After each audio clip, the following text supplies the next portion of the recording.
I apologize for the rush and being late. Day job can do that to you. So, thank you for coming to my panel, Plumb the Props. A little bit about me. I won't give you the long, drawn-out story. The clip notes will be fine. I always had an interest in, fantasy, science fiction, all that wonderful stuff since the age of 8. My mother introduced me to Frank Herbert's Dune at the age of 8. The way I came into the wonderful world of steampunk is that in 2009, I stumbled into this alternate history panel, and I saw all these elegantly dressed people with clockwork gauntlets and guns and stuff like that, and I said, oh, what is this, and can I be a part of it? So I started by making an eyepiece out of a diver's goggle. I posted on Facebook. Next thing you know, people are saying, oh, that's cool, can you make me one? Sure, I can make you one. Then after the success of my eyepiece, I decided to get bolder and started making and modding out guns and seeing if I could do gauntlets and things like that. And I went to the masters, looked at steampunk costumes, saying, oh, that's cool, how did you make that? And found that a lot of the stuff for these awesome props are from things that you can find. The hardware store is going to be your best friend in this aspect. For instance, for my guns, like this wonderful thing right here, it's basically nothing more than a toy gun, which I gutted, PVC plumb pipe, a contact lens container at the top, metal circles basically riveted into there. Yeah, and then just paint. Oh, very cool. Yeah. And yeah, very cool, very easy. All stuff that I found between the dollar store and the hardware store, which leads me to the first part of my discussion. It's amazing what you can find just slinking around at your local Lowe's or Home Depot. PVC piping has been very good to me. Guns like this. This one's a little rough. I built that from the ground up. Yeah. It's basically PVC metal. My cat scratched on the thing. That's not a part of the design. Don't tell them that. Yeah. Not part of yours. Yeah, but part of his. Yep. So yeah, the metal in there, very simple. Basically took a heating tool and scooped up the rivet and basically just pounded the rivet into the plastic. It's very easy. It's not a complicated, the simple wood burning tool that you can get at any Michael's. Sometimes a soldering tool will do good as long as it has like an X-Acto blade attachment. So this wonderful pack right here, once again, the dollar store. The base of it actually is nothing more. I don't know if you guys know of those things that they used to put. They put weed killer and stuff like that in. That the garden. Yeah, that's what. A pump. Yes. Yeah, pump applicator. Yes. Oh. That. Yeah. Hint, hint, hint. That's what this is. Very, very simple. The pump on the thing, the two spray bottles, a faucet attachment. Most of this stuff you can find at your Lowe's, right either in the gardening section or the plumber section. I also neglected to mention another fine place that was perfect for items that use in steampunk props. How many of you are live in the city of Atlanta or like close to it? Okay. If you haven't by now, make friends with the Army Surplus Store that's on Peachtree Street. Yeah. Lots. Okay, this gentleman back there knows exactly what I'm talking about. Yeah, lots of great stuff. Old World War II stuff from like World War II, vintage stuff. This part right here, I was lucky enough to snag. It's part of an old, I think it's World War II radio. It's an old radio part. I said, oh, you know, I looked at that, I said, oh, can I have that box? Yeah, sure. And I opened it and I was like, oh, neat, cool. The side right here, an Army flashlight. I think either an Army flashlight part, an Army camera part. It's amazing what you can do out of like the flashlight parts, the canteens. You just take them apart. You know, let your imagination run wild. A lot of the stuff. What I like about old stuff and scrap and stuff you can get at Army Surplus is that a lot of times you really don't have to do much alteration to it. It's, you know, sometimes it's just a matter of figuring out where you're gonna stick it on stick it on there, and actually, yeah, that thermostat, I also got that from the Army. What's your favorite glue? Actually, it used to be hot glue, but now I'm a fan of contact cement. Contact cement tends to be more permanent. It tends to have a better bond, and you don't burn yourself. And by accident, your cat. Yes, please don't call PETA. My cat takes a lot from me.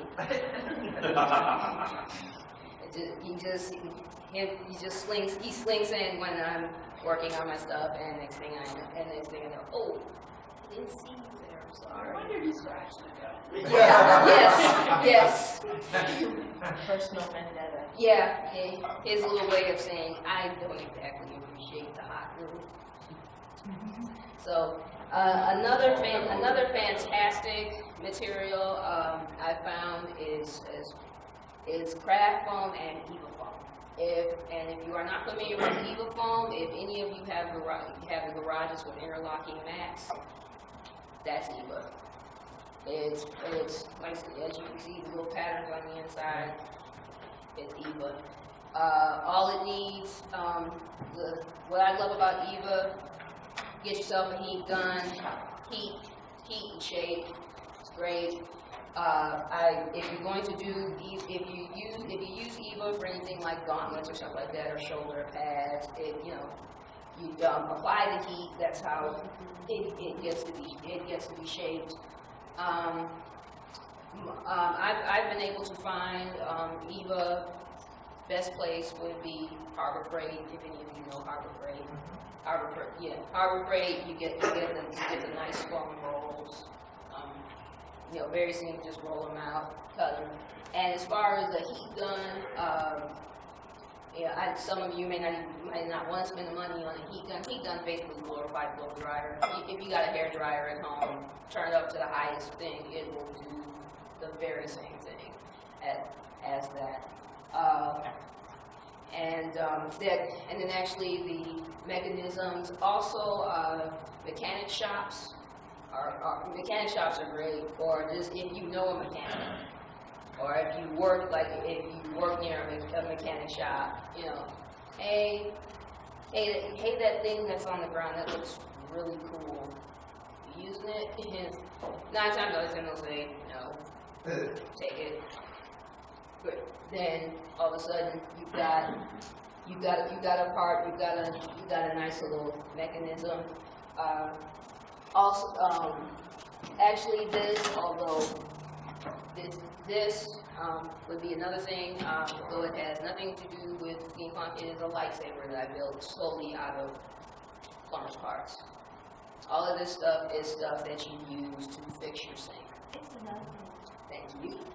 Yeah, it's kind of hard. It's kind of funny whenever I go into Lowe's and I tell them exactly what I want, and I give this. What kind of sink are you trying to fix? that you need 6 of those gaskets. Really? And so, but yeah, it's but yeah, you kind of. I found some in the Lowe's department that I've explained this to, and they go, okay, I wouldn't have thought of using tubing for that, but hey, knock yourself out. You had a question, the gentleman in the back. Just a suggestion. Another place you could go and buy stuff that maybe is a little bit odd, old-fashioned, used on old equipment, and you can just buy 1 or 2 of, is old mom-and-pop hardware stores, especially in outlying rural areas. Yes. Because you can buy 1 bolt, Yeah. 1 nut, Yeah. and of odd sizes. Yes. And so check those places out if you have some place near them. Yes. Yeah. Mom and pop shops, the best. As a matter of fact, to piggyback on what he said, actually I've found for like those really obscure parts, like, you know, those parts that you're just not going to find, Lowe's is not going to cut it, because actually this right here, the vacuum tube, I asked somebody at Lowe's and they looked at me like I was talking Chinese. Vacuum, what? Yeah. and fortunately, I went to an old little mom and pop shop. Oh yeah, we got plenty of those sitting. They're just sitting there collecting dust. You want them? Thank you. I'll have them. Thank you. Yes. I wanted to piggyback on that too. When you approach the guy that runs the mom and pop hardware shop, say, I have a project. And he'll say, a project? Oh boy. Yeah. My daughter and I were building fairy wings, 6 feet. And I said, we tried this and it didn't work. What do you think would be a good idea? So we had this, he was just all over that. I mean, we probably spent $8 in his store, but he just, he treated us like goddesses because we had a project. Yeah. And we wanted his help. So Yes. let somebody help you. Yes. The fairy wings is probably more interested than a leaky sink. You know, so you made his day better. Or a lightsaber or a sonic screwdriver, whatever you need. You know, I have a project. Yes. Thank you. And the mom and pop shops, they tend to be a little bit, as she said, a little bit more of, oh, okay, you know, kind of a project. They don't, you know, it's not exactly, okay, what do you need all this for? Because I remember the first time I went to Lowe's to build my thing, and I asked for, like, I need 6 feet of that, 6 feet of that, 6 feet of that, 6 feet of that. Yes. They're like, okay, what are you building again, ma'am? Homeland Security. I'm like, and I was surprised I didn't have. Oh yeah, and I need those gaskets and that amazing thing you got up there. Okay, okay, ma'am. Yeah. So Not a pressure cooker. yeah, and so I'd go, oh yeah, what was that? How many toilets are you fixing? It's not exactly a toilet. But with mom and pop shops, it's like a lot of the stuff that they have, they're trying to get rid of it anyway. It's sitting back there collecting dust, and it's like yeah, we're not going to use them. So go right ahead. So with the one thing I love about the PVC piping is that a lot of the times it's just like great. It holds. It's very strong. The one con that I don't like about it is that it's like sometimes you'll have to sand it. You to make the paint last, to whenever your cat wants to use it because he's mad at you. That's you'll need to really just for it to have a kind of a smooth finish, especially if you have to do any melting or altering of the general structure. Because this is what it looks like. This is like basically PVC piping in its natural form. And I actually picked this one up because it looks like a gun and it's going to be a gun eventually. Yes, sir. What do you cut PVC pipe with? A lot of it's actually I you know, sweet talk someone at Home Depot, and I got him to cut the lease Oh, for okay, me. okay. Because probably the best thing is going to be like a saw. It's going to be something really sharp. A hacksaw. Yeah. Yes. And- There are PVC cutters, Yeah. which will do the job. You squeeze it and it clicks, and And you it release, and clicks. you squeeze it and it clicks, and it Yeah. will just kind of cut in. Yeah. And is it like a smooth cut? Yeah. Because I'm thinking the hacksaw, at least in my hands, I would get a ragged cut. Yeah. Yeah, the smoothest cut you're gonna get outside of a bandsaw or a chop saw is gonna be the PVC cutter. Exactly. About $16. Oh, Yeah. excellent. Yeah. Yeah. It's Or you can buy a cheap if you're- hacksaw, the ladder box for about $9. if you're not familiar with a PVC cutter, it's actually one of those things where when you tell the nice clothes person, I want that and that and that, and you know, and after they get done looking at you funny, they pull out that thing and that's what they'll cut it for, and you know, just say, hey, we're gonna get one of those, and you know, Lowe's does sell them. Home Depot also sells them. Really good. They can. What I like about PVC and EVA, all you need is acrylic paint. It's this basically right here. This is acrylic. Acrylic that you can buy at Michael's. One thing I did learn the hard way. With a lot of these things, especially like, you know, if guns that you want to paint, or even the plastic, sanding is essential, because they kind of have this like coating over them, a factory coating, and if you just go ahead and just paint, you know, it looks good for a while, but eventually the paint will come off, that coating will show through. I've learned this. Sanding is not really a step you can skip. It is essential. And then for added cohesion, regular rubbing alcohol.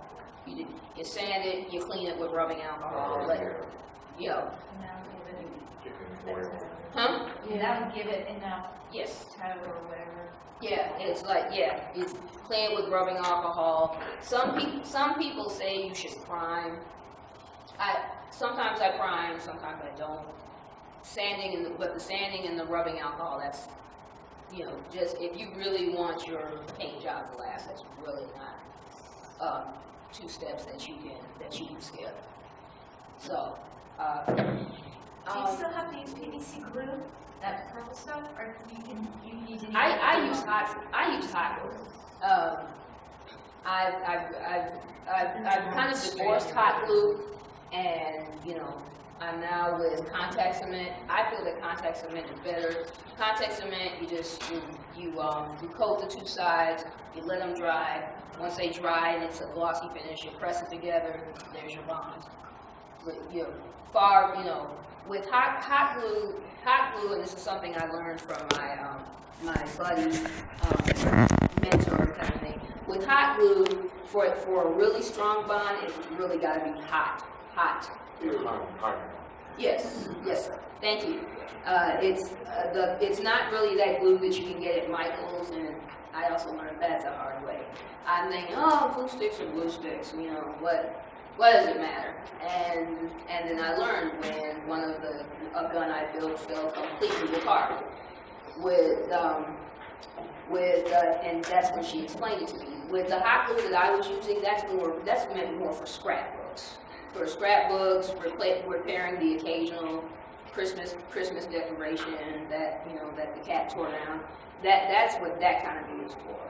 The kind of glue for like binding plastic, if you're going to use hot glue, is the hot stuff that that if it falls on your skin, it's not nice. When you glue this heavier metal pieces or other pieces onto your lightweight plastic, are there adhesive tricks that you gotta do? You have to like actually strap it in, or kind of. Well, with these. With these, I actually had to use what's called E6000. Okay. Yeah, hot glue don't work. But E6000 will do. E6000 contact cement. Like I said, I tried it on the metal part right on there, and I said, oh, that should hold. Nope. And so then when I tried the E6000, that worked. Gorilla Glue might work. I wouldn't. Gorilla Glue is a hit or miss. So that's it. Yes. With like I said, with E6000, that's how I got the metal to plastic hole. They also supposedly they also have some stuff in the plumber section. I'd be a little bit careful with that if you're doing metal to plastic. Metal to metal, it might work. So, but yeah, I'm a pure fan of contact cement. As a matter of fact, this gum right here is my latest. I disassembled, sanding, painting. The two copper attachments that's on there, contact cement. That's why maybe I think I'm kind of biased toward contact cement. But so yes, sir. One thing with contact cement, make sure you dry fit. Yeah. Make sure you know exactly where you want it to go, because wherever you put it, there it is. Yeah. Yeah. And contact cement is very unforgiving. Yeah, it's a catch-22. It's great to bind, but like once it's there, it's there, and there's like no getting it out. And I learned that by getting some of it on my hands, and that was not pleasant. And that would be at the same time when my mother called and she was going, "What are you screaming? What are you screaming about? I got some glue in my hand, Mom. I'll talk to you later." So, but yes, sir. Do you ever find anything interesting in the electrical department of the hardware store? Yes, LED lights. If you don't recognize them, they are like basically your kids' night lights. The lights that you press on, press off, make for wonderful electronics, simple switch, battery, wiring. Occasionally, you will find old light bulbs, which are great. But actually, if you're looking for like old light bulbs, old Edison style, turn of the century light bulbs, you're better off going to the mom and pop shops and looking in their electronics. So. Or Yeah. Hamfest. A Hamfest. If you've got it somewhere where you've got amateur radio people, Metro Atlanta, there's one here in Lawrenceville, there's another one in Gainesville, Greenville has a Hamfest, and just look around. Old-time amateur radio operators still build their own stuff. They still use vacuum tubes, and you can find little tiny vacuum tubes and huge vacuum tubes. So, check those out if you're looking for something really kind of strange. Prices can vary at those places. It just depends on how good a conversation you can have with the guy. Yeah. It's all negotiable. Remember that. How you doing? What you got? Because what they do is they'll buy multiple pieces of the same thing, take them apart, make one working unit, and then they've got a myriad of pieces and bits, and they think, oh, this is so rare, I can sell it to this guy over there. I know he needs it. But if you're somebody who comes up and says, I'm just doing the steampunk project, and they'll go, oh, well, that's cool. Then the pricing, his other pricing goes out the window, and it's like, oh, it's super cheap. So it just depends on the personal relationship you build with these guys. Wait for a little. Yeah. Also, another great place I found is estate sales from. They're kind of a hit or miss, but if it's a hit, it's some really great stuff. Estate sales are basically when someone dies, they're selling off their stuff. No offense, but I like the estate sales of people my grandmother's age because that's like treasure troves of old stuff that and it's like she said, you go up to the person in charge or even the family going, hey, how much were you? I have this project. Yeah, go on, take it. It's no use to us. And now all of a sudden you got yourself a wonderful thing that can be used in a truly awesome prop. Also, Goodwill and Salvation Army, though those are kind of a hit and miss, but it's like estate sales. If you hit, it's a really good hit. So Those are best in unfortunately, the stores like that for odd stuff is better in January and mid-July, because that's kind of when people suffer, older people, their health gets worse because of the extreme temperatures, and they'll go live with somebody, and all their stuff gets taken to the room, or they'll go into the old folks' home. But there are seasonal peaks to the thrift stores and stuff like that, like right after Christmas or after midsummer. So yeah, as we can see from our discussion, lots of great places to get props, to get materials to build, incredible props. The tools are out there. As always with anything, I know this people like duh, but be careful. If you're gonna cut PVC, watch your fingers. If you're using any of the types of glue, remember who they may be, but they are chemicals. If use proper ventilation. And with that, with the 10 minutes left, I'd like to open up the floor. Anybody have any questions or anything they'd like to add to it? It's been for the short time I've had it, it's been really good. In any other places where you think you can get stuff, unlikely stuff to build awesome props? eBay. It's a good idea to make friends with a picker.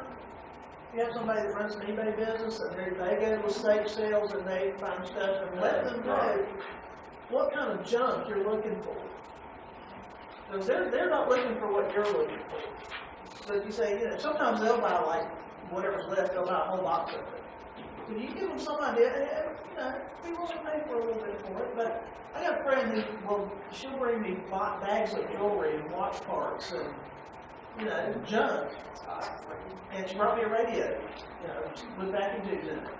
And just gave it to me because it's useless for her. It's great for me. Yes. So some of the best thrift stores I've come across, I live up in Woodstock, some of the churches up in the area have their own thrift stores. They're almost giving things away. I mean, 50 cents, quarter, it's amazing. I find some of my best deals there. If you're lucky enough to have them. Some of what they call the antique malls, I put those in quotes because a lot of it is not antiques, a lot of it is just stuff. And again, some of it's going to be overpriced, but some of it is going to be like giveaway cheap because the people just don't have a clue what they have.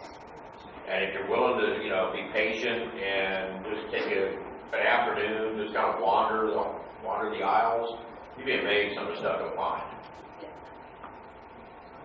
Great. You guys are great. You seem like a lot of you are on your way already to building awesome props. So go forth and build, post pics. And thank you. Thank you for having me. Thank you. Thank you. And then you're going to be on some other panels? Yes. Are you in the fabrication track? I'm in the I know you're costuming again, and I'm in the literature and costume. Okay, so you're in the but tomorrow you're going to be back, or is it on Sunday? Tomorrow, I'm going to be back tomorrow and Sunday. Okay. All right, great. Back here.